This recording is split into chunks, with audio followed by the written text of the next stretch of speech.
got a beautiful picture of the university campus. There should be some text, but there isn't. You can see a castle up there and a cathedral as part of our World Heritage Site up on the peninsula. There are not many places in the world where, as a student, you can live in a castle. It's one of our colleges. It's one of the places where students generally get to live, in the castle keep. We invest about £3 million a year in refurbishing some of our spaces. I can tell you that putting wireless internet into castle keeps is tricky. We're doing it because we're thinking about the next generation. We're proud of the differences at Durham University and the fact that we can offer so much more. We're growing by about 10% between now and 2027, and we're having to think very carefully about how we develop a campus for the future.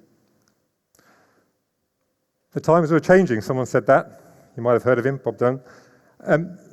We're seeing a lot of convergence. In your pocket are technologies that previously you would have had 3 or 4 devices for, smartphones. You might be wearing a smartwatch.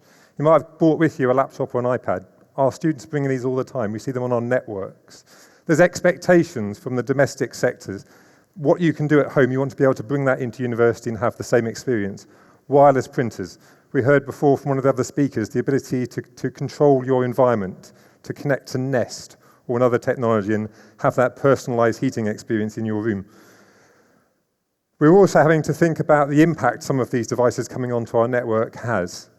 We're building a next generation of utilities on campus, smart buildings, things that are monitoring CO2 levels and automatically opening the windows to vent the CO2 when it gets too high, so that our brightest minds are at their sharpest all of the time. And we're now connecting those smart buildings to create an intelligent campus using the data across the piece. And the reason that we're doing it is manifold. Part of it is about having a more resilient campus, so that when the digger goes through one of your fibre optic cables, your university network can stay up. When the weather turns and people can't get into campus, that we can continue to deliver education using technology in different ways. That when things don't work as they should, that we can signpost people to get help and support.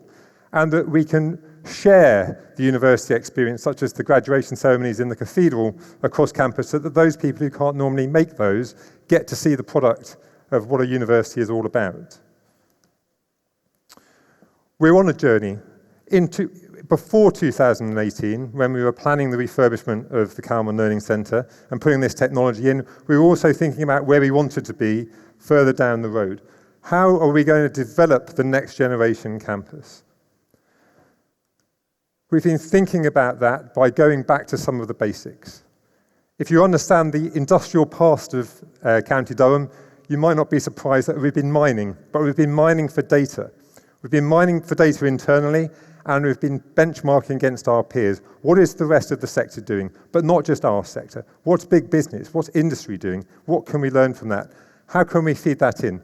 The image in the middle is an artist's impression of the next Centre for Teaching and Learning.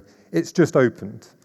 And the document that's referenced to the right is an approach that we've been taking to understanding the digital journey of our staff and students for the future. So this is it. This is the Teaching and Learning building. It's the largest AV over IP installation in Europe using AMX's SVSI technology.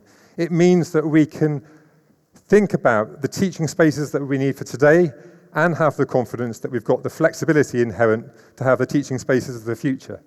SVSI is the stuff in the rack in the middle.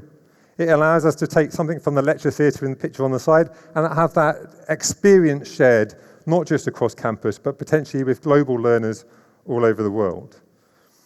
It gives us the flexibility. When we look at this floor plan in the middle of the building and we think about the very traditional seminar room spaces that we might put in, it gives us the flexibility to make those much more active learning spaces in future, not at great expense. When I asked my team lead to send me a photograph of this space, he sent me a picture of a network cable, because in his mind, convergence has meant that rather than a multitude of different cabling technologies, it's just one, and we can control what we send down that cable and the experience that people have. The teaching spaces has been the focus of this presentation because they are the front face of our institutions. They are where we educate the future of our nations. They are the exposure point for the quality of our IT installations and the value that they can bring to education, be it through excellent audio fidelity, clear, crisp displays, or the flexibility that facilitates new ways of teaching, new pedagogies to be used. The teaching rooms and how we invest in them will be what universities are known for in the future. They're the platforms for our academic staff to become heroes, to develop their reputation and to build cases for promotion. But they're also the teaching and learning spaces where on campus, where the student experience is set. The future is a data-driven, intelligent campus. We've invested in 136 kilometres of single-mode, latest generation fibre optic cable across the network. We've been thinking about the requirements for agile space utilisation to be able to justify why universities have odd space norms in comparison to the commercial sector. We're using data to shape the design of the next generation of buildings. We're going to use technologies. We're using wireless analytics to understand how spaces are being used across campus.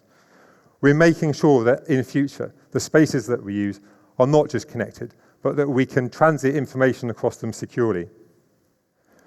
Through the power of data, we can make sure that not just a campus is better understood, but also that it's better supported. Thank you.